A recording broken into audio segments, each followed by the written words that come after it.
शांति। ओम शांति। ओम शांति। आज का स्वमान। मैं महान भाग्यवान आत्मा हूँ। दुनिया वाले भाग्य किसको कहते और रियल में भाग्य क्या है, वो भगवानुवाच से स्पष्ट होता है। बाबा ने हमारा सर्वश्रेष्ठ भाग्य बताया है, पवित्रता, और उसकी निशानी बताई है लाइट का ताज। इससे ऊंची कोई दौलत होती नहीं है, इससे ऊंचा कोई भाग्य नहीं है।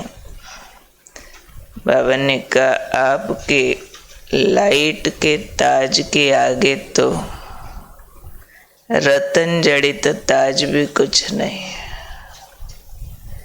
इतनी ऊंची उपलब्धि है ये लाइट का ताज। और मिलता कैसे है? लाइट का ताज मिलता कैसे है?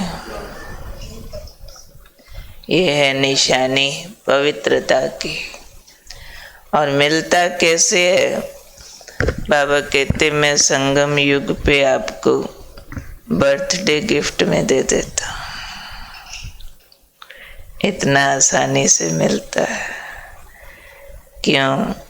ये बर्थ ही कैसा है हमारा बर्थडे गिफ्ट। तो बर्थ भी स्पेशल है ना। कोई अगर खुद राजा होगा तो बच्चे को बर्थडे गिफ्ट में राजा ही दे दे चाहे, पर बच्चा राजा का होना चाहिए ना।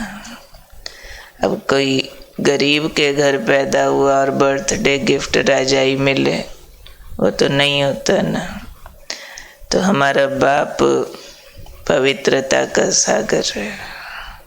तो कहता है संगम युग पर तुम ब्राह्मण आत्माओं को पवित्र भव। ये जो है वरदान ब्राह्मण बनते ही मिल गया। पवित्रता बाबा का बनते ही वरदान रूप में मिली है। और उसकी निशानी में ये पवित्रता का ताज भी आपको साथ साथ मिल गया, जिसके आगे चारों युगों के रतन जड़ित ताज। चारों युगों में सोच लो, सतयुग वाले भी, कलयुग वाले भी, उसके आगे कुछ नहीं है। क्योंकि ये आपको परमात्मा बाप द्वारा जन्म का वरदान मिला है। और फिर बाबा ने कहा ये जो है सर्वश्रेष्ठ भाग्य परमात्म भाग्य की निशानी है। सबसे ऊंची महान आत्मा की निशानी है। कल्प वृक्ष के चित्र में भी देखो, जो ब्रांचेस में धर्म पिता है, ये चित्र ये वाला तो थोड़ा पेंटिंग वेंटिंग किया, लेकिन कहाँ भी कोई अगर व्यक्ति का फोटो देखो, उसके सिर के चारों तरफ ऐसे कोई लाइट बना देवे, तो उसी से ही समझ आएगा कि ये कोई स्पिरिचुअल लीडर है, इसके पास धर्म की सत्ता है। तो बाबा ने कहा ये लाइट का ताज आपका सर्वश्रेष्ठ परमात्म भाग्य की निशानी है। सबसे ऊंची श्रेष्ठ आत्मा की निशानी है, महान आत्मा की निशानी है। और आपको ब्राह्मण जन्म मिलते ही उसका सूचक, ब्राह्मण जन्म का सूचक पवित्र भव ये वरदान रूप में मिल गया। तो दुनिया के लिए जो चीज़ दुर्लभ है हमारे लिए वो जन्म सिद्ध अधिकार है, हमारे लिए जन्म का गिफ्ट है। कोई जन्म से ही बहुत रिच और बहुत उपलब्धियों वाला होता है तो उसके लिए कहते हैं पिछले जन्म में कौन से मोती दान करके आया है जो इतना मिला। और हमने तो पिछले जन्मों में भी कुछ नहीं किया था, इससे पिछले जन्म तो इस वाले से अच्छे तो नहीं थे ना। हाँ, भक्ति ज़रूर की होगी, वो याद नहीं कि कितनी और कैसी की थी। हाँ, आखिरी जन्म की भक्ति से समझ आता है कि भगवान की खोज बहुत थी, अंदर तड़फ बहुत थी कि कौन है, कब, कहाँ मिलेगा, कैसा होगा और उसका मिलना कैसा होता होगा। पर अब बाबा कहते हैं ये जो गिफ्ट आपको मिला इसको संभाल के रखो, इसको बढ़ाते जाओ। तो आज का बाबा का ये वरदान हम पूरा दिन यूज़ करें। आज बार बार हम दृश्य देखें कि बाप दादा दोनों वतन से उतरकर मेरे सामने आते हैं, मेरे सिर पर अपना लाइट का वरदानी हाथ रखते हैं और जैसे ही बाबा का हाथ मेरे सिर को स्पर्श करता वो वरद हस्त है, ऐसे ही मेरे सिर के चारों तरफ लाइट का चक्र घूमने लगता है, मेरे चेहरे से नूर टपकने लगता है, मेरा मस्तक सितारा तेज चमकने लगता है। और पूरा दिन मैं याद रखूं मैं पवित्रता का अवतार हूँ। पवित्रता मुझ ब्राह्मण आत्मा का जन्म सिद्ध अधिकार है। पवित्रता मुझे वरदान रूप में प्राप्त हुई है और ये लाइट का ताज मुझे पवित्रता की निशानी रूप में भगवान ने दिया है। निशानियाँ होती है ना वैरायटी तरह की, वो निशानियाँ किसी पर्सनैलिटी को सिद्ध करती है। जैसे गांधी की निशानी गीता, हाथ में गीता, तो अहिंसा और सत्य और धर्म का उपदेश। एक गीता पकड़े से कोई व्यक्ति को नकली रूप भी बना दो वैसा गांधी दिखेगा।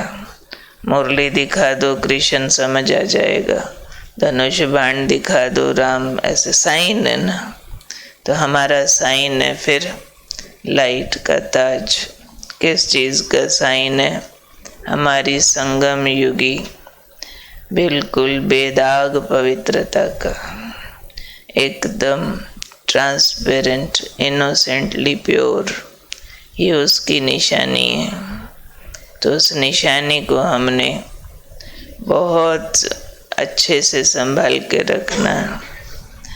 पांडव भवन में ऊपर जो मेडिटेशन हॉल है उसमें एक चित्र लगा हुआ जिसमें सतयुग त्रेता तो दिखाया है जैसे देवताओं को रतन जड़ित ताज भी, लाइट का ताज भी। द्वापर में बड़ी सुंदर एक चीज़ दिखाई है। द्वापर में राजा विक्रमादित्य पुजारी हो गया, शिवलिंग पे जल चढ़ा रहा और यहाँ सोने का ताज पहना और यहाँ से लाइट का ताज रावण ऐसे पकड़ के दौड़ रहा, लाइट का ताज चुरा रहा कि सोने का ताज है अभी, पर अभी लाइट का ताज गया तो पूज्य से पुजारी हो गया। देवताएं पूज्य थे, लाइट का ताज पहना हुआ था तो कोई के आगे झुकने की ज़रूरत नहीं थी, मांगने की ज़रूरत नहीं थी। तो भक्ति माना झुकना और मांगना। तो जैसे ही लाइट का ताज पीछे से रावण ने चोरी किया तो राजा का भी सिर झुक गया, पुजारी हो गया और मांगने लगा भगवान से, चढ़ावे चढ़ाने लगा।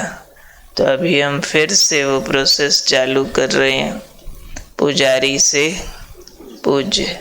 तो अब हमें चित्र बदलना पड़ेगा कि रावण हमारा ताज लौटा रहा अब रावण को भी क्यों याद करना, हम सोचेंगे कि भगवान हमारा ताज लौटा रहा है, रावण से लेके हमें दे रहा है, लो भाई ये छीन के गया था, मैं तुम्हें वापस देता हूँ।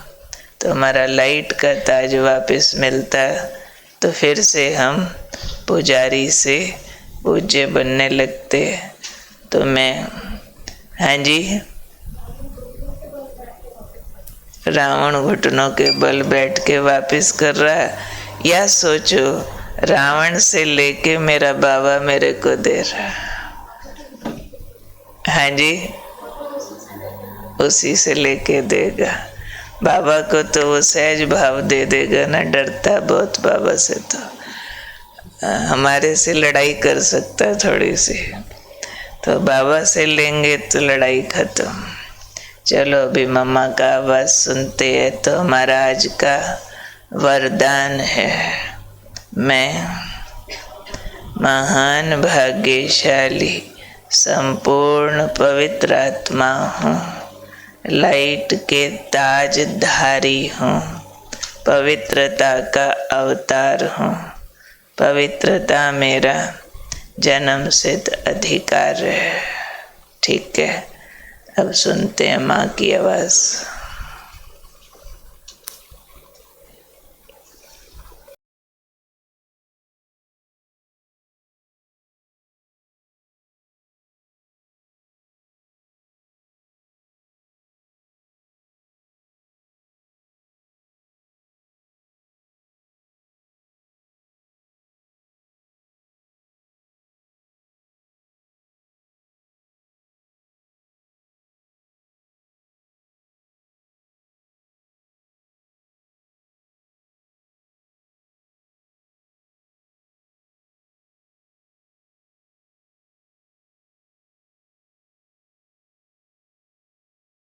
है ही नहीं, या ये संसार है ही नहीं, या ये संसार कुछ बात नहीं है जो जैसे कहीं समझते हैं। नहीं, संसार है, ये रिलेशंस भी अनादि है। ऐसे नहीं कहेंगे नर नारी कभी थे ही नहीं, अनादि है। लेकिन उन्हों का संबंध जो अभी बिगड़ गया है, एक दो में दुख के और ये सभी कारण बन गए हैं। ये क्यों बना, ये दुख कहाँ से बीच में आया, इस रिलेशंस में दुख कहाँ से आया? ये रिलेशंस में दुख आया हमारे विकारी खाते के कारण। तो विकार जो बीच में आए ना, उन्होंने हमारा खाता, हमारा रिलेशंस, ये सब दुख के कर दिया।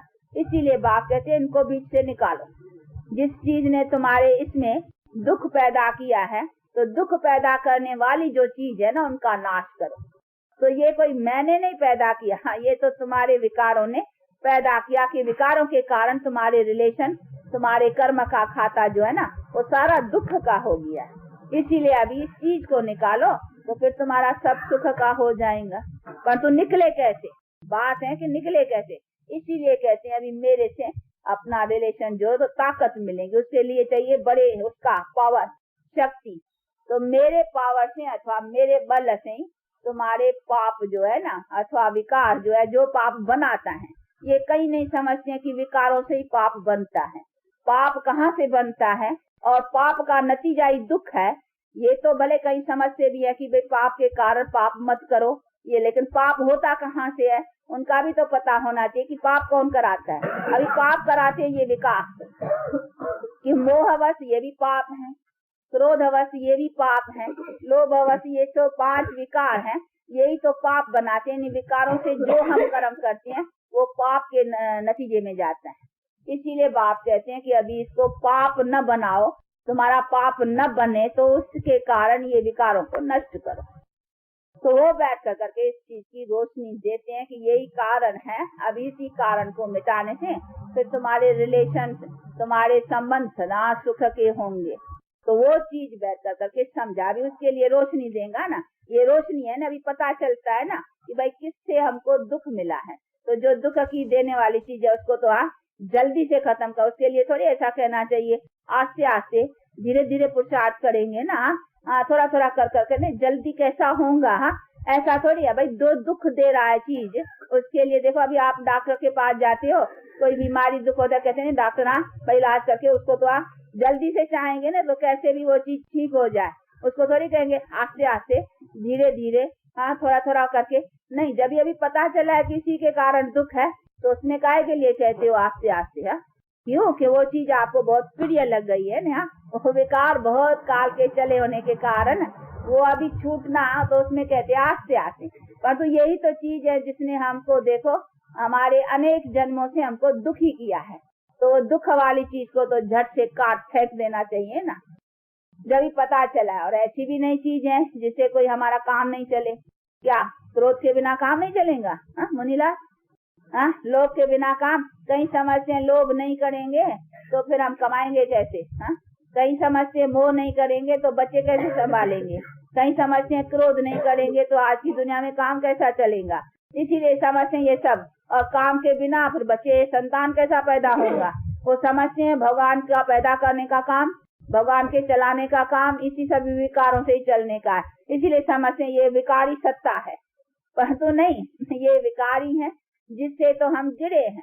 कोई ये सत्ता नहीं है, वो हमारी पवित्र दुनिया भी चली हुई है जिसमें हम पवित्रता के बल से संतान भी पैदा रहा है, पवित्रता की बल से संतान की परवरिश भी हुई है, पालना भी हुई है। हमारा संसार पवित्रता के संबंध में चला हुआ है।